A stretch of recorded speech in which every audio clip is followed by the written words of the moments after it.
get ready, because it is time for us to watch Bellular's interview and see what these lore, what spoilers we can get from this, and maybe what speculation we can get. These Q&As oftentimes really tickle the mind in terms of, oh, they just say that could mean that, or that, or that. So we're going to be watching with perked ears, if you will.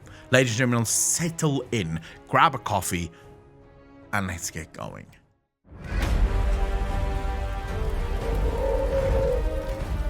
Hello and welcome to the channel. So, during BlizzCon, I got to interview Morgan Day and Steve Denuser, design and narrative leads on World of Warcraft. The interview was an absolute blast to do. I enjoyed myself a lot. The one thing I want, the only thing I want in this fucking world, in this life, I want to have the opportunity to sit down with Steve Denuser and Terran Gregory. Like, if I can get to the size of content creator where I'm allowed to interview one of those two or both, that'd be the happiest day of my life. Because I have so many questions that I would like to ask these guys, and very few people ask the questions I would want to know about.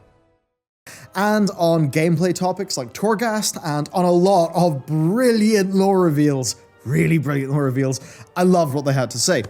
If you are, as an example, a little burnt out in Torghast, then definitely listen on, because Morgan hears you, and that was great to hear. Now, mild technical problems scuffed our intro, so I'm going to cut straight to my opening question. How much agency did Arthas have during the events of Warcraft 3, The Frozen Throne, and to what degree was he under the Jailor's influence? I hope you enjoy the interview, and I'll see you on the other side. Well, we've learned through the course of Shadowlands, obviously, that the Helm of Domination and Frostmourne were instruments of the Jailor's will, of domination magic. Domination was a power that was used to seal him away in the Maw and over... Okay, that's interesting. That is interesting. So domination magic was, in fact, the magic that was used to seal him in the Maw. Interesting that we now learn again about a new type of fucking magic, right? Domination magic. So domination isn't just a thing you do, it's an actual type of magic. Well, if it was death magic, I'm sure they would have called it death magic. Instead, they call it domination magic. In other words, maybe that's a new class coming? Dominatrix or Dominator or whatever the fuck you want to call it. A creature that uses domination magic, right? That is something that is possible, but domination magic being a thing is sort of cool. It's a cool reveal, and it definitely opens up a lot of more discussions that needs to be had on the different types of magic, if you will. The long eons that have passed, he's found a way to weaponize that and turn that against those who locked him away. And so we've seen his influence steadily growing, and he's been looking for... So that's what the Primus meant, by the way. That is what the Primus meant. When the Primus said he has found a way to weaponize his chains, that's literally what it is. He has found a way to twist and turn domination magic so that it actually works against them rather than for them, which makes you wonder, did he not know about domination magic before he got imprisoned? Was there a time when domination magic was maybe only magic used by the Primus, for example, or maybe used by the Winter Queen, and he had to learn how to use it? Ways to get that influence outside the Maw and the Helm and Frostmourne. Has to be the Primus, right? Because he literally grabs these secrets from the Runecarver, which I still believe to some extent is the Primus. He grabs those secrets. So the secrets he's referring to is very much the secrets of the first ones. The secrets that the first ones sought to hide is, I believe, what the Jailor said here. So domination magic comes from the first ones. Interesting. steadily growing, and he's been looking for ways to get that influence outside the Maw, and the Helm and Frostmourne were a part of that. That said, there certainly are similarities, deliberate ones that we're showing in the cinematic to have some of those Arthas overtones in what's happening with Anduin, but we see clear differences as well. So when Anduin attacks the Archon, we get that moment where the power weakens a little bit, and you see his personality come through, and he's horrified at what's going on. But then that domination magic kicks in again, the runes light up, and he is once again suppressed to the Jailor's will. That wasn't the case with Arthas, right? Like, Arthas made choices along the way, and yes, there was a dark power calling to him and all of that, but it was still very much choices that he made that led him along the path that he went. So we're setting up those comparisons and those contrasts as well, and that's something that will play out in the story.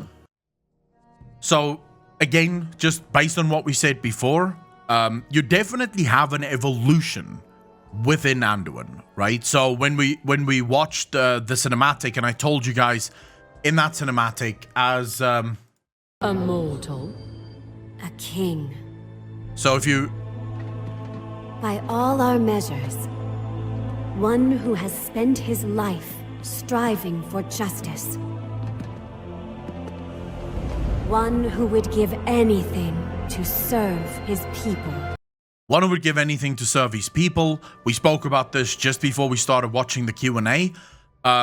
This was Arthas too, right? But the difference between Anduin and Arthas, the thing that Anduin lacks that Arthas had in abundance is arrogance, right? Arthas had an arrogant streak to him. He had this idea about him that he would be extremely powerful, and he was always trying to prove himself as worthy of rule, as worthy of the light, and he became more and more arrogant as his power within the light grew. This is something we never see within Anduin, right? Never. Anduin isn't an arrogant character. He's never been arrogant. Anduin does not overestimate his own abilities.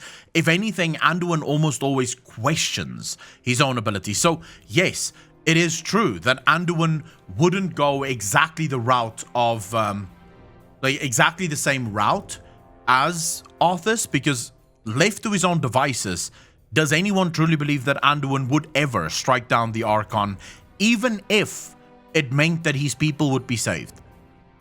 Let's imagine the Jailor promised him that striking down the Archon will seal the world and you will no longer have to worry, your people will be saved. Anduin would never do that. Never in a million years would he be able to do that. Anduin would try to find another way. But it is interesting, Mary, what you just said there is very interesting. Light is a dominating force.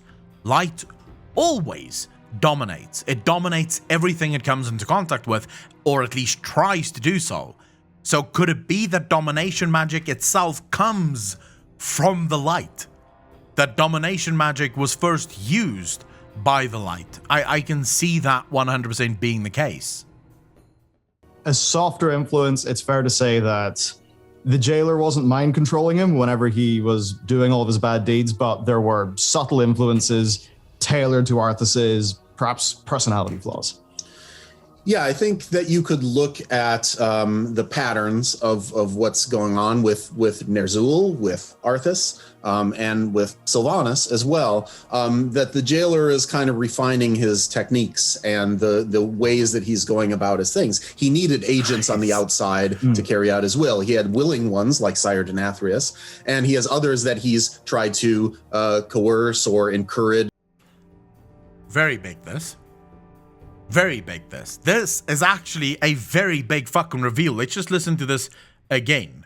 Yeah, I think that you could look at the patterns of what's going on with Nerzul, with Arthas, and with Sylvanas as well, that the Jailor is kind of refining his techniques and the ways that he's going about his things. He needed agents on the outside to carry out his will. He had willing ones like Sire.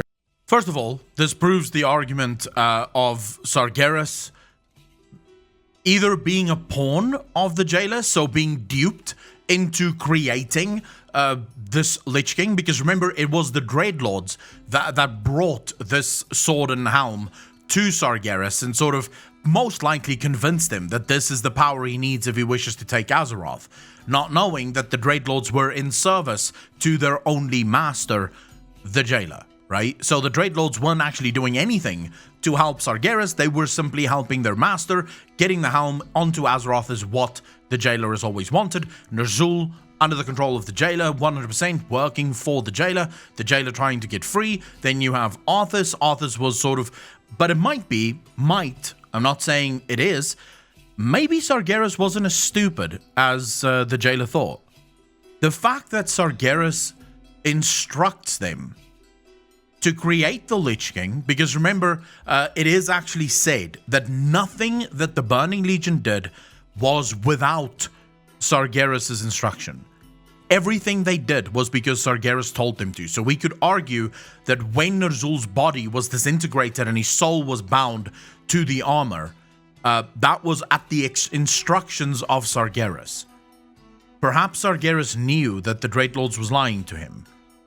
That by giving the Jailor a body, he would be giving the Jailor way too much power. So he tried to limit the Jailor's power insofar as the Jailor can't move around, but he still would have that power, that army, to eventually invade Azeroth and do whatever he wanted to do. So one could argue that maybe even the story of how Sargeras started his journey, maybe... What if Sargeras actually learned about the Jailor? What if the whole story of Sargeras learning about the Void Lords and getting scared of the Void Lords is bullshit? What if the thing that Sargeras learned about is the Jailor and the Jailor's ultimate plans, and this is why the Jailor realized that what they're doing is wrong, how they're doing it is wrong, and that's going to destroy things. I'm just throwing things out there, not saying it's true, but that is an interesting way of, I think, going back and forth. But there's more that comes out of this single fucking bit that the newser says here that I find very, very interesting. Techniques and the ways that he's going about his things. He needed agents on the outside to carry out his will. He had willing ones like Sire Denathrius, and he had willing ones like Sire Denathrius. Why doesn't he? Sylvanas is willing. I get that Sire Denathrius is a big character, cool character. They like Sire Denathrius, but wouldn't Sylvanas as an example here be better? Killer Gang, that's the question. That's the question I'm ultimately getting at. Is Sylvanas not willing? Is she not a willing agent of the Jailor? In which case, why is Sylvanas not willing? What exactly is happening? She knows everything? Well, willing would mean that she knows enough to willingly follow along. Doesn't necessarily mean that she knows everything, right? But anyways. And he has others that he's tried to coerce or encourage along the way. And the results he's gotten haven't always been what he wanted. You could imagine that if the Lich King was an entity designed to get his influence on Azeroth, that these mortal influences, both of Nerzul and Arthas, those kind of ended up getting in the way. And so now... This is what Uther said, right? Uther did state Nerzul had no interest in taking over Azeroth. He just wanted to be free of the Burning Legion, right? He had no interest in taking over Azeroth. So he was deviating very much so from the plan of the Jailor. Arthas, according to Uther, there was a small part of Arthas' humanity left that held them back. So basically stopped the Lich King from fully destroying Azeroth. So it's very real. What Denuzer is saying here is very interesting. It was their humanity, the fact that they are from Azeroth and the fact that they are human. It's their humanity that interfered with the ultimate plans. Now, when you saw Sylvanas trying to say to the Jailor, let me win this guy over to our cause. Let me convince him. He'll be a better weapon for us. The Jailor gave her some latitude there, but it finally reached a point where he said, okay, it's time to go. Like, just make this happen. And that's how we see Dominated Anduin now. And the repercussions of that and of that decision and what's to come, that's part and parcel of the story of Chains of Domination and the story chapters to come.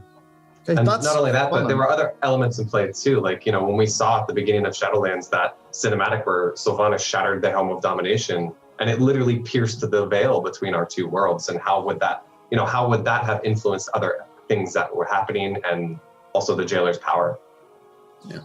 Gotcha. That's fun. It kind of leads me to two things then. If the Jailor's continually refining his methods, is it maybe fair to say that he had not as much control over Nerzul? And that then makes me wonder, like, Blades of the Fallen Prince questline, and a few of those little hints with Nerzul. So one question I've got is, Nerzul, what's the crack with our boy from the past? And then, well, you mentioned domination magic. So to me, it seems like, does that then come from the first ones? And are we seeing something, or whoever it is, are we seeing something that they can do that we see it framed by the Jailor, and it looks obviously very dastardly? So domination magic. I mean, first ones, what's our vibe there? So when it comes to Nerzul, we're gonna be delving more into that story of what happens when this mortal that it looks like someone is gonna go along with the plan and then they don't. Wait, we're gonna dive into the story of Nerzul? I would be fucking so happy, dude. I would be so happy to dive into the story of Nerzul. Holy shit, yes, please. That doesn't please the Jailor. And so whatever is left of Nerzul after all that's been through with him, you can imagine that is receiving some of the Jailor's ire. So it just may be that we see a little more of that story as Shadowlands unfold. There are definitely opportunities on that. There are definitely opportunities on that one as we, explore spaces like the Sanctum of Domination. Who would the Jailor have trapped away in there? Arthas, Nerzul, the Sanctum of Domination. Who would the Jailor have trapped in there? Arthas, Nerzul. Who else could we be seen trapped inside there? So yeah, 100% these people would be suffering, right? What are some of the people or souls that he would have been tormenting? So there's definitely opportunity with the new raid coming up in Chains of Domination to explore questions like that. Yeah, awesome. And then we'll also learn a bit more about the powers of the leaders of the Shadowlands, the Pantheon of Death, the Eternal Ones, how that relates to the Jailors' imprisonment. We'll learn, if you look at the things that message from the Primus when you get into the his seat of power there in Maldraxxus, the things he says about the Jailor, and we know that the Primus was a master runesmith. That he has those, is able to infuse magic into those languages, and so what was done to Zoval. Very sneaky from Bellular. Very sneaky. Master Runesmith and then instantly showing the rune carver. Very sneaky, I would say. To make him the Jailor, that's a cool storyline to explore for sure. Hey, yes, there are cogs turning. This is fun. So to keep it up with the lore then, Garrosh Hellscream, everyone's favorite anima battery. In that Afterlives short, it looked like he was there. So obviously not to do spoilers, but could you give me a tease? Well, it was cool when we were talking about what characters to feature in those Afterlives cinematics, and what story we wanted to tell. Obviously, part of the function of those cinematics is to explain what these, the reasons we called the series Afterlives was like, hey, let's talk about what these realms are about. And so through Uther's story, we got to learn what Bastion did and what its function was. And so when it came to Revendreth, we talked about, what kind of character would embody this sort of soul that would be sent there, that was filled with pride, but that still had some quality in it that didn't deserve the maw, but like maybe this person could be turned around. And that was really like Garrosh's story, right? Was like, he had this path before him, and circumstances and choices that other people made and all those things kind of led him to go down a certain way, but you could have seen perhaps a different route for him to take. And so he became a really great embodiment there.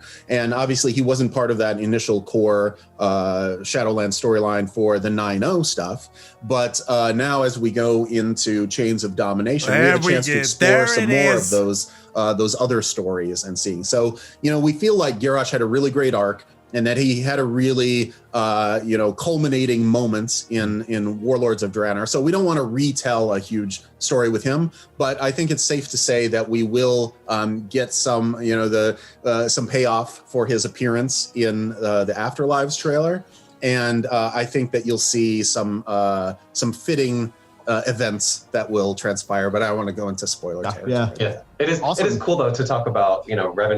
Do you guys want to see Garrosh? How many of you actually want to see the story of Garrosh? Like, see Garrosh being added? Because I'm definitely fucking for it. I am 100% for it. It does sort of make me worry that he states that, we don't want to lean too heavy into the Garrosh story. He had a great arc, and it was sort of, it was sort of done and dusted there.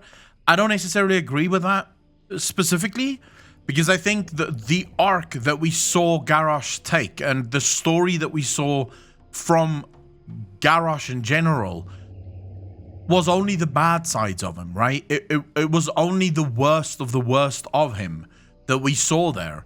Now, I genuinely don't want a redemption for any of the characters. I've made this point before, right?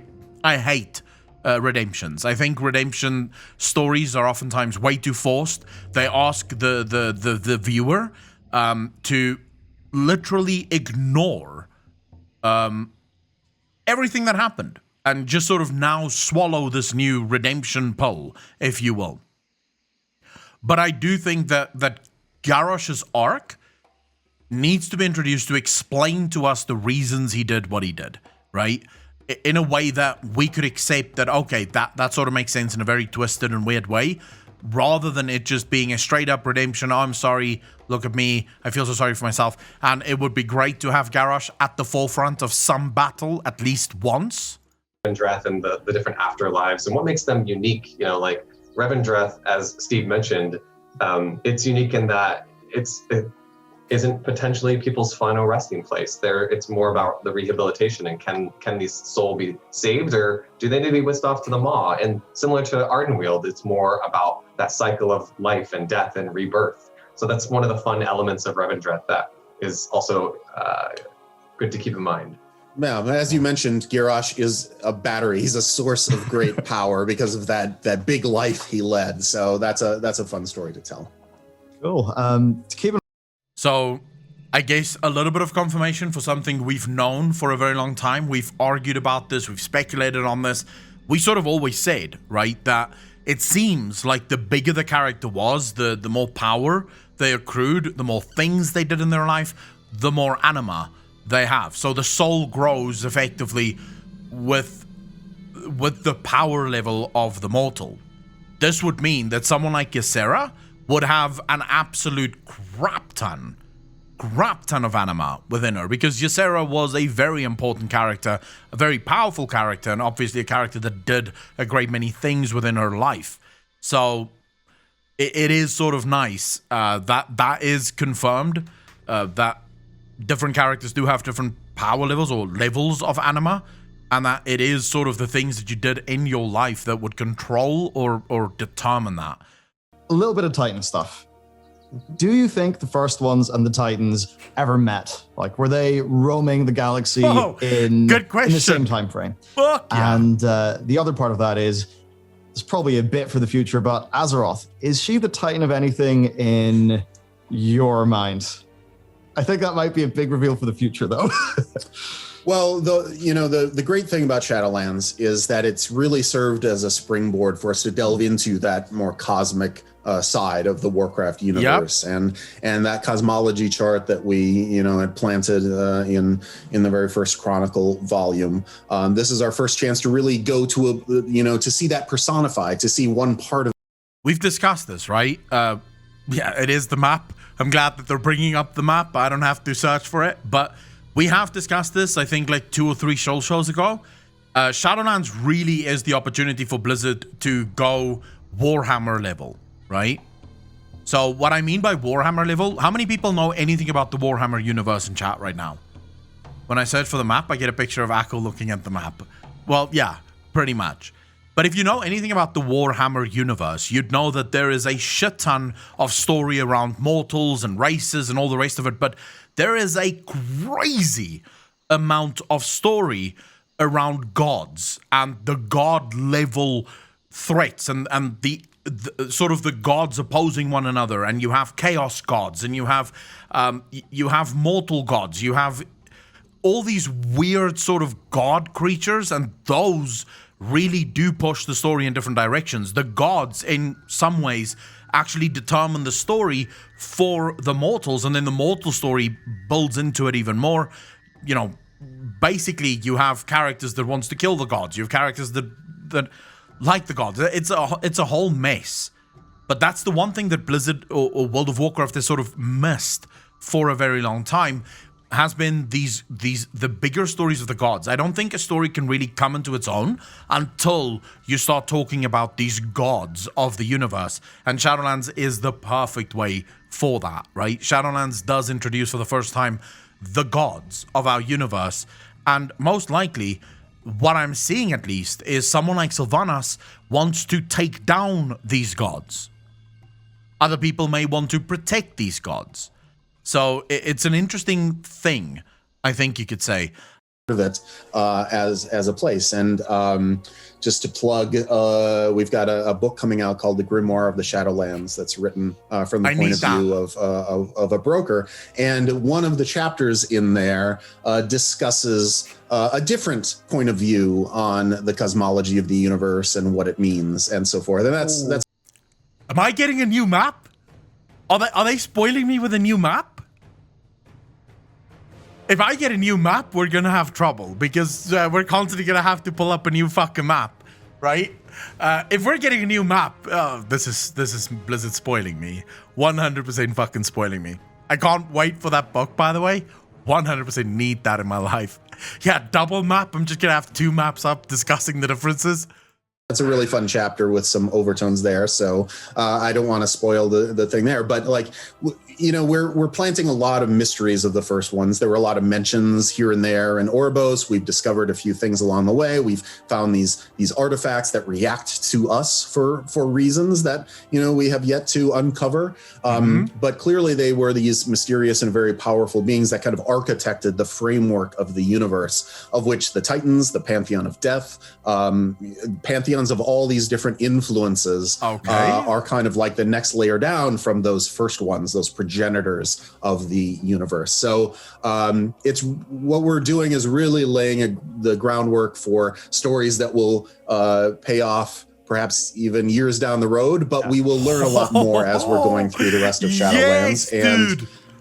And there's a lot to talk about after in what comes after the Chains of Domination update. Dude, I need to get that book ASAP. It's going to be very, very fun in my read. life. Oh my final God. lore thing.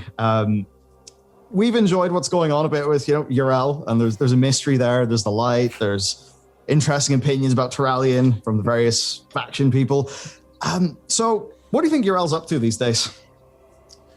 Well, so one of the things that we've tried to do with, you know, with that Mag'har orc storyline, where we got to see, you know, the you know, if you, instead of being in the past of Draenor, we got to see like more of the timeline parallel with us on Azeroth, and you see that conflict didn't just go away between Yrel and her forces and of Grommash and his Orcish forces. So clearly, I think there's some more story to tell there. Legion gave us some great opportunities to delve into the light more with Zira and the things, her interactions with Illidan and Terralion's point of view on that, Velen's point of view. I think. Well, I feel like Illidan and Shadowlands has sort of given us a lot of insights into, yes, the light, obviously, and Blizzard sort of likes to hint at future expansions. And, you know, if you go back 2 or 3 expansions, you sometimes see a little bit of a thread of where the future of the story may take us, but also dragons, right? The dragon story, I tweeted out earlier today that I have a feeling the next expansion will deal very heavily with the dragons. If you've played the Autumnweald campaign for any length of time, you know that there's a massive part there that actually deals with you going to Alexstrasza and, you know, first you want to collect the token of lost love from Alexstrasza, and Ysera sort of argues that it is her first love, and then you learn that no, it's actually her love for Ysera. Alexstrasza has never loved anyone more than she's loved Ysera, and I do believe that is all of it is sort of setting up the next expansion as being something within the Dragon Isles. But then if you look at the Shadowlands, you look at the Light's sort of role within the Shadowlands, we know from Ravendwraith that this is now the second expansion where the Light features very heavily, back to back, with the Light attacking Ravendwraith for some kind of slight that was made against the Light.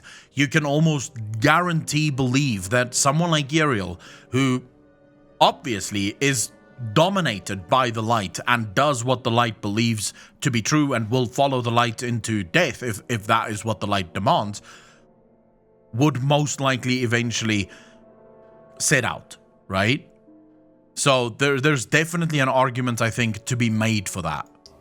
Well, so one of the things that we've tried to do with, with that Sorry that I'm going back and forth, guys, but I literally just, I wanted to listen to what he said here at the beginning, because I sort of missed what he said right at the beginning here. Our orc storyline, where we got to see, if you, instead of being in the past of Draenor, we got to see like more of the timeline parallel with us on Azeroth, and you see that conflict didn't just go away between Yrel and her forces and of Grommash and his Orcus force. The question that I have, based on what he said, you're at the at the end of this paragraph or monologue, I guess you could say. At the end of this, he speaks about Velen and how Velen sort of lost hope, or at least lost his blind trust in the Light. And obviously, if you go back to the cinematic where Velen says to Illidan, you're not coming with us, and Illidan is like, didn't fate show you this or something like that? And he said fate had nothing to do with it, right? It sort of shows you that Velen no longer necessarily believes in the Light as concretely as he used to. Do you think the Light would be okay with one of its most devoted followers, right? In any way, shape, or form, Yrel and the Light, Yrel and sort of Velen would have been similar, right? Velen wasn't as bloodthirsty as Yrel, and definitely didn't want to do, I guess, all the things that Yrel did. But I don't think the Light would be okay with one of its most devoted sort of losing faith in it. So again, you can see a sort of story starting to play itself out where the Light might invade because it needs to bring its followers back into line, or back in line. The Light, and and at one point he may have been blindly devoted to that, and I think he's gotten some different perspectives there. And so that's definitely a storyline that will be playing out. And the thing to keep in mind is that, these forces, whether it be Light or Order from the Titans or Shadow, like, characters in our world tend to ascribe good and evil motivations to those things. But really, those powers don't care about morality. They Thank you, Steve Denuser. Thank you. I have said this. How many times have I fucking explained this? If you are, and we've done this experiment before, thought experiment. As a human, when you step on an ant, to the ant, you're evil. In your mind, you barely noticed it. The ant does not exist to your mind. To your mind, the ant doesn't matter. So people really need to, it's like, the best example of it is in H.P. Lovecraft's universe, where they're talking about the outer gods, and there's a specific point in the, I believe it's in Call of Cthulhu actually, where they describe the outer god Cthulhu, and explains that these outer gods are outside the realms of good and bad, good or evil. These are moralities that's really human, right? They don't matter to gods, if you will. So I love the fact that Denuser says this. The Light, the Void, they're not evil. It's just that we don't matter to them. In the grand scheme of things, if they have to destroy a planet with life on it in order to get their their ultimate goal realized, they're going to do it. And they're genuinely not going to give a shit. Good or evil is something that we as human beings attached to stuff based on our own beliefs. And I don't think it's as universal as people want to believe. They just are driven to do what their nature is. And so the nature of the Titans is to impose order on things. And if you are on that program and you are helping them accomplish their goals, then they will be benevolent towards you and they will help you and they will guide you. But perhaps we'll learn what happens if you don't, if you aren't. Oh my God, tell me we take on the Titans. That would be the happiest day of my fucking life. That would be the happiest day of my life. Tell me we take on the Titans. Fuck those guys with their bloody order and their bullshit. Aren't someone who agrees with their agendas. The same could be said of the Light. What happens when Illidan didn't want to go along with Zira's plan? Well, sparkles rained down from the sky because of that. So that's definitely a storyline that will be showing forward. And, you know, even in, for example, Visions of N'Zoth, when you think about the things N'Zoth was saying, he wasn't like, serve my evil will. He was like, I can make you stronger. I can help you. There's a bunch of bad stuff out there. You should be joining me and letting me help you do these things. So, and, you know, you could say, was he lying to me? Well, part of it probably was, but there's truth in that too. Again, these things exist beyond the morality that we as mortals think about. And so that kind of more cosmic storyline unfolds. I think it's important that people remember, all of us actually remember how important it is for the writers of the story to think in this way. Not only is it a really cool way to think about it, but so often you get writers of stories that attribute their own morality to the story, where they tell you what is good, what is evil, what is right, what is wrong. The best stories out there, the best stories ever made, is stories that you decide. So I always like to use this game as an example because I think it's one of the best examples out there of a game that did exactly that. You have Dragon Age Origins. In Dragon Age Origins, it is a very political game, right? There is politics all over the place. And yes, a lot of it does coincide with real life politics. But the brilliance of that game is they introduce to you the Templars. They introduce to you the Circle of Magi. It is up to you which one of these two you want to follow. At no point do they show you good or evil. Both have good things for them and both have evil things for them, right? It is up to the viewer to decide which way they wish to go with it. I think it's important to note just how magnificent it is that the storytellers in World of Warcraft has the same mentality when it comes to the Cosmological Forces. Rather than saying good, evil, good, bad, these are the ones you should like, these are the ones you should hate, they're taking a more, this is what they are. You decide whether or not you agree with what they are. We're not making that decision on your behalf. So if you want to take the gift of N'Zoth, and you want to believe that N'Zoth is a good guy, that really is your choice. Now, there's limitations within MMO storytelling that allows you, or really limits how much you can allow players to go down that road. And unless Blizzard really goes out of their way to fix those limitations and sort of create a world in which people can make those individual choices without it really ruining the game, I see it similar to the Loyalist campaign, where at some point Blizzard does have to bring an end to the individual agency that every player has, because the story needs to move forward at some point, right? That said, though, it's still interesting that, or it's nice to know that that is sort of the belief from the writers themselves. Nalara, thanks.